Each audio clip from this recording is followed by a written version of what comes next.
ఒక ఆయన చెప్తున్నాడంట యేసన్న గారి దగ్గరికి వచ్చి, ఏమండి యేసన్న గారు, ఇక భక్తి చేసి చేసి చేసి చేసి నేను అలసిపోయా.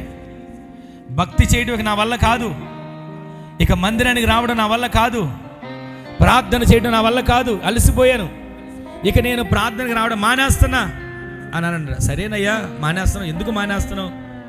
ఇక ఈ కారణం నాకు చెప్పలేనండి, నేను మానేస్తాను.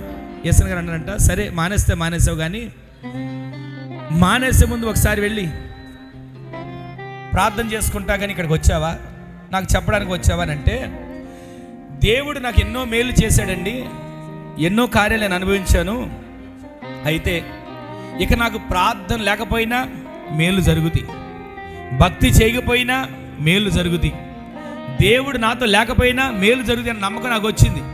ఇక అందుకే ఇక దేవుడు లేకపోయినా నాకు మేలు జరుగుతుంది కదా, దేవుడితో పని లేదు, ఇక ఈ పూటతో మానేద్దాం, ఈ పూటతో ముగించేద్దాం, ఈ పూటతో ఆయనకి నాకు ఇక చెల్లిపోయింది అని చెబుదామని వచ్చానంటే, సరే అని చెప్పి, మరి ఇక్కడికి ఎందుకు వచ్చావు, ఇక్కడ దాకా ఎలాగో మానేస్తాను కదండి, చివరిసారిగా ఒకసారి ప్రార్థన చేసుకుని వెళదామని వచ్చాను అన్నాడు.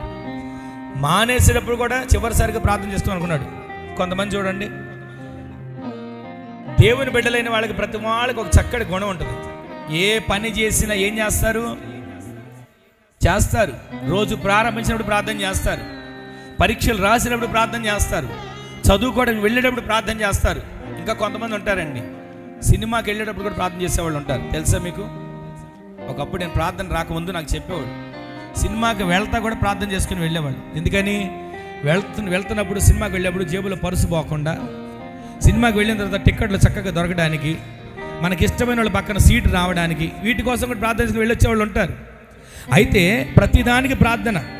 ఒక ఆమె పరీక్ష పేపర్లో ఎగ్జామ్ రాస్తే ఇలా రాసిందంట, ఏమండి ఈ పరీక్ష పేపర్లో మీరు దిద్దేటప్పుడు నన్ను పాస్ చేయకపోతే, రాస్తుందంట, ఇంగ్లీష్ పరీక్ష పేపర్లో తెలుగులో రాస్తుంది, ఈ ఎగ్జామ్ దిద్దే మీరు కనుక నన్ను పరీక్షలో పాస్ చేయకపోతే మా అమ్మ నాకు పెళ్లి చేస్తానంది.